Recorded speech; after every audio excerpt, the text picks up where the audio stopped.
Hello everyone, this is Said again from Next Stars. I'm going to talk about another very important topic today for startup visa founders and the immigration lawyers and consultants that work with them. We're going to talk about business development of a startup visa startup and how you're going to show the business development activities to the officer.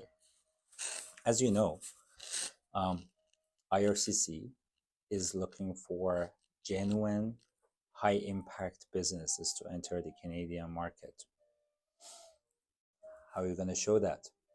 If you are able to show genuine traction and a good quality business, then likely you will receive a favorable decision for your PR.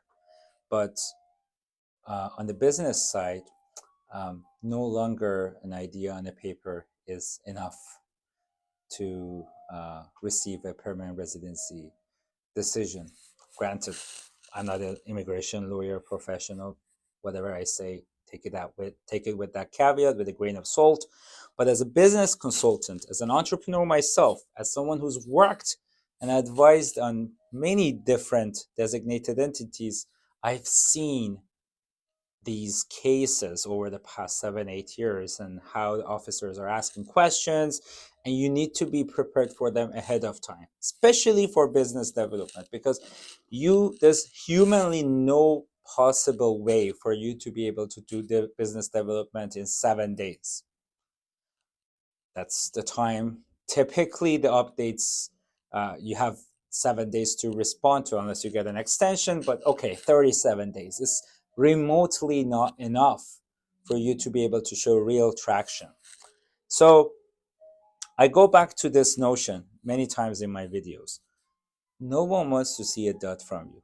An investor doesn't want to see a dot from you. A designated entity doesn't want to see a dot. IRCC doesn't want to see a dot. Everyone wants to see dot, dot, dot, dot, dot. We are interested in seeing a trend of you making progress, of you making stuff happen, working on your business, because remember, you're a genuine, high impact business that wants to enter to the Canada and make a big difference. So everything that we do, remember, and I say to my clients always, we want to create document. We want to create impact. We want to document impact, and we want to document it in a time-stamped manner. So to be able to paint that picture. So I'll give you some examples of stuff that you can do in no particular order that you can document and you can timestamp it, and it will be very helpful for you as you're preparing for your update. So obviously, any type of business development starts with market research and validation. You need to be able to get feedback. If you are a B2C, there are plenty of platforms that you can put surveys. You can send, a link to, I don't know, Telegram groups, WhatsApp groups. You can post it on your own Instagram. Get your friends and family to kind of spread the word a little bit for you. And you need to get actual feedback from the clients. If you're in a B2B business, then you need to perhaps identify those stakeholders, try to bring them to the same virtual room and kind of run a customer discovery meeting. Obviously document it, who were the attendees, take a screenshot, and also write a report on what you've learned. But this is a very, very important step. You want to be able to basically demonstrate that you have nailed it before you scaled it. You've kind of really understood the pain points of the customer and what they're expecting, how the word we use. You really need to have that definition as a startup founder. You obviously can create, as you're doing, competitive market research, you can create documents like SWOT or PESTLE analysis. You can basically Google what they are, and it's something that's going to evolve because your understanding of the market day one with day 100 with day 300 is very different. How you position yourself and how do you see, and also the competitors are also evolving. They're not static, they're also moving. So it's always good to have versions of these documents, and once you create them, basically email them to your mentor, to your other team members, to the designated entity, so you have time stamped progress on these documents as well.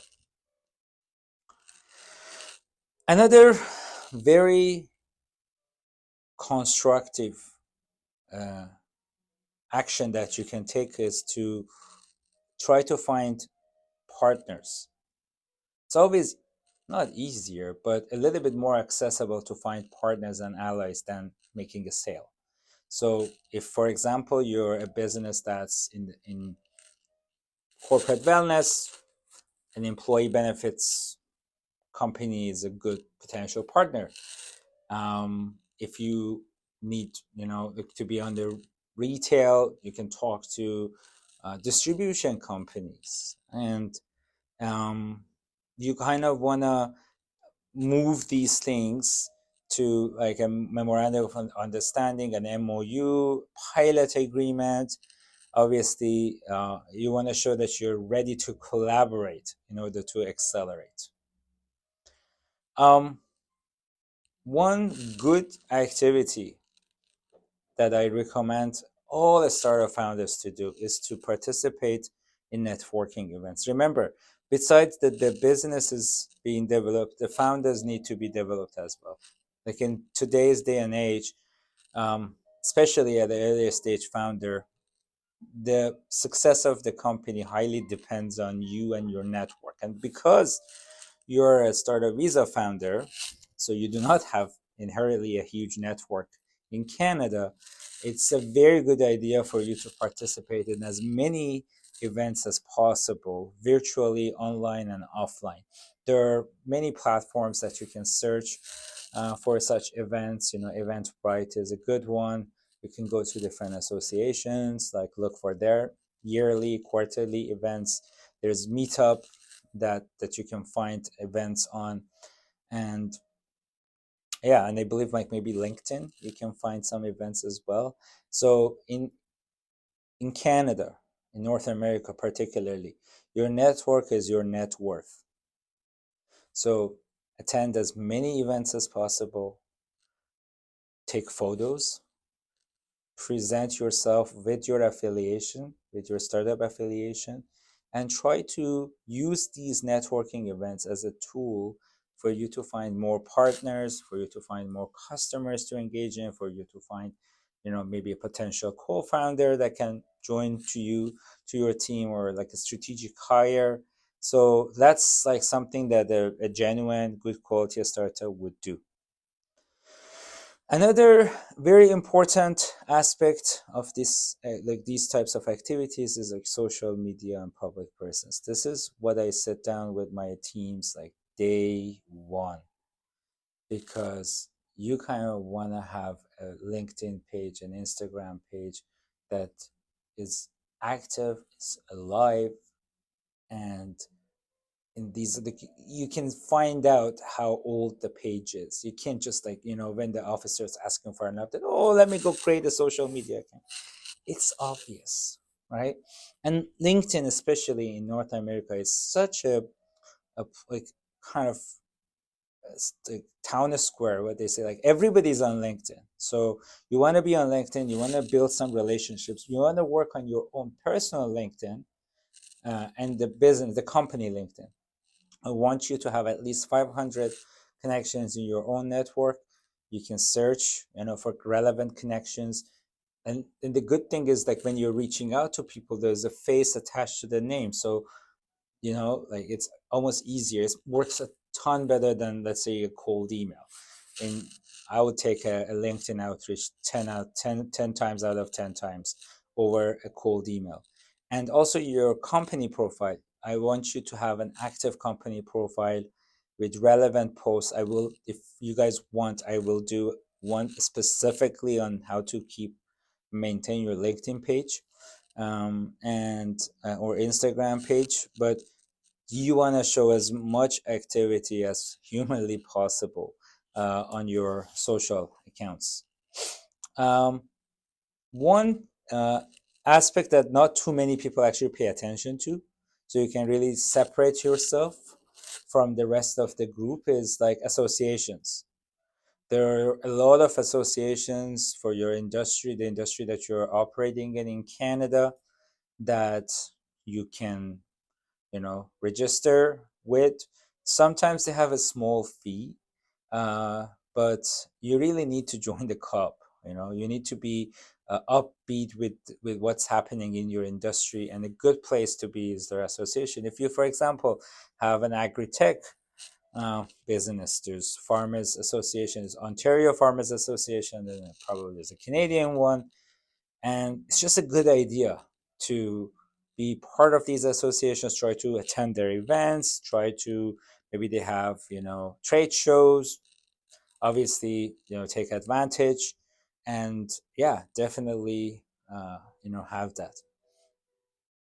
So there's other elements, like obviously you need to have a brand, persona, and that's also something that can be evolving, but not necessarily. I want you to have, the color codes of your brand, the logo, and then really think about, the psychology of the colors. Why have you picked those colors, and what do they tell to the customers? And if you get feedback on your name, on your branding, like, you have to incorporate that. And it's like your taste of handshake. So kind of want you to have a branding session with your team and create like a color wheel, your branding kit. So if you work with a partner, first of all, enforce that on all of your social medias and your website, and but also, be able to, if you work with someone, tell them, hey, like, if you want to work with us, this is our guidelines for branding. Another good piece is, customer list, and you need to have like signups. You need to have LOIs before you physically launch in Canada. I want you to have, uh, traction, traction, traction. I want as many people as humanly possible in your network, people that if you've talked to, they know of your brand. You've talked to them. If you go like any partner meeting or any meet with any potential client, take a screenshot with the date, who is attending, what did you learn, and put that in those folders that I mentioned in the first video. And obviously, for your personal profile, thought leadership is very important. So if you have a company that it's in climate tech or construction or in agri-tech, legal tech, doesn't matter. You need to build thought leadership in your own space, kind of like similar to what I do right now. I want to kind of share my expertise for free to build thought leadership in this space. And this is an exercise that you should do as well for your own clientele, and you need to document that. Unfortunately, being an introvert in this day and age, on social media doesn't really pay off, especially if you want to, your point is to show traction, your point is to show real opportunity to the officer. So just to wrap it up, business development is not one big task. It's a coordinated effort consisting of many different elements. You need to have a vision. You need to have, that could be also evolving. You can do minor tweaks or pivots. Um, Nothing major, though. You could do major as well, but you need to let the designated entity know. But on your own business, you need to make traction. You need to constantly learn from the market.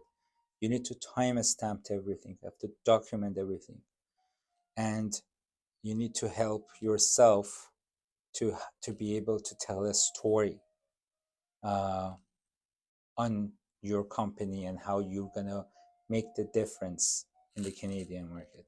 Remember, the officers are in the business of giving you a PR. but they don't want to see the pitch.